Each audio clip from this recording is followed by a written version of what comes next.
taking into account our situation and the priorities that are there. I want to thank the members of parliament seated behind me and those who voted yes for identifying the priority areas of our nation.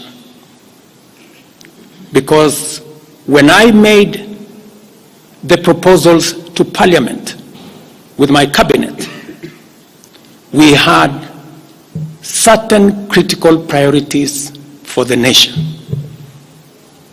Number one is our agriculture. We did make recommendation, and part of the money we were going to raise from the finance bill was 10 billion shillings that will go to fertilizer subsidy, 18 billion shillings that would go to making sure that junior secondary school teachers, 46,000 of them would be confirmed on permanent and pensionable basis. We are very clear in our minds that education being the greatest equalizer, no child in Kenya should go to a school where there is no teacher or where there are no adequate teachers. It is because of that reason that in this finance bill also we had committed to hire an extra 20,000 teachers. We also had envisioned, because of the program of last mile connectivity to homes, especially in rural areas, we had committed 14.5 billion shillings, 50 million for every constituency for the last mile connectivity. Because we realize that there are many people who today cannot go to hospital because they cannot afford, because they have no health insurance. We had committed 6 billion shillings to operationalize our universal health coverage plan that would make it possible for every citizen to have a health insurance, those who cannot afford to be paid for by the government of Kenya, and to also operationalize the chronic illness fund that would make it possible for those who suffer from cancer, diabetes, hypertension, to be able to go to hospital, be treated, and go home without being asked for any money. We also had planned to put in money for our coffee farmers to retire the heavy debts that are bedeviling our coffee farmers. We also had allocated money for our sugarcane farmers to make sure that our sugarcane farmers get out of the debts that they're in. We had also committed to our milk farmers 2 billion shillings to make sure that every farmer is paid a minimum of 50 shillings per litre, to make sure that these farmers, very hard-working citizens of our nation, get a fair return for their hard work and for feeding our nation.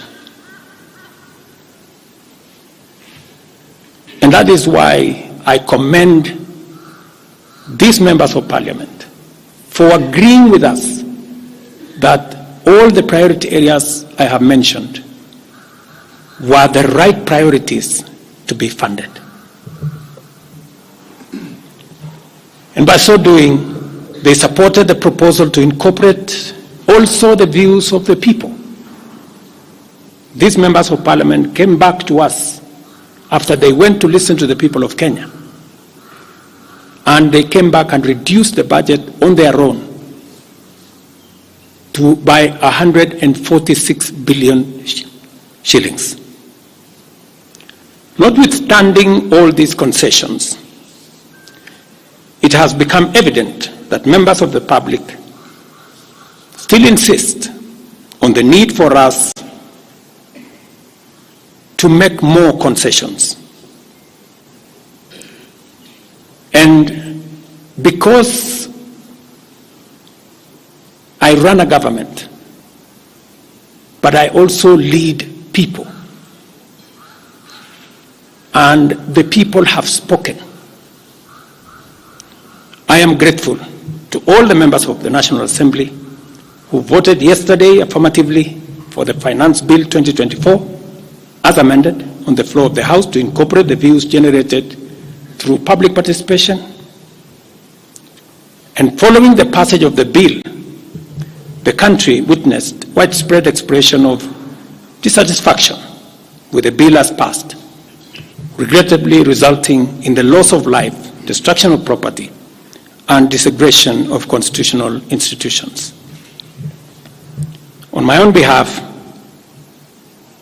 and on behalf of these members and many other Kenyans, I send my condolences to the families of those who lost their loved ones in this very unfortunate manner. Consequently, having reflected on the continuing conversation around the content of the Finance Bill 2024, and listening keenly to the people of Kenya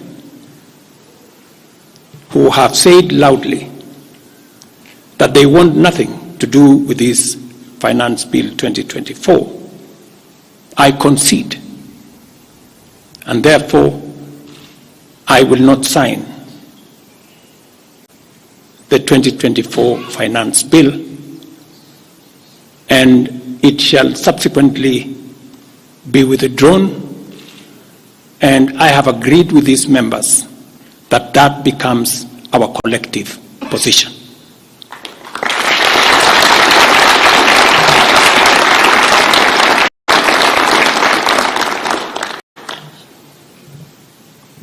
Accordingly, there is need for us as a nation and go into the future.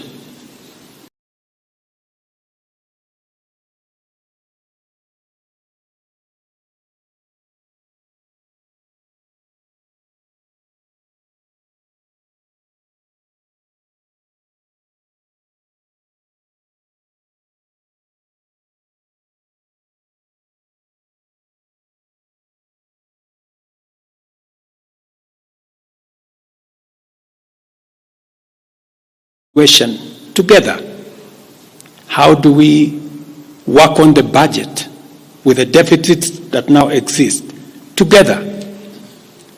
And as I committed last Sunday, I will be proposing an engagement with the young people of our nation, our sons and daughters, for us to listen to them. As I said on Sunday, listen to their views, listen to their proposals, their concerns, and what they think we should do better as we go forward. I am also recommending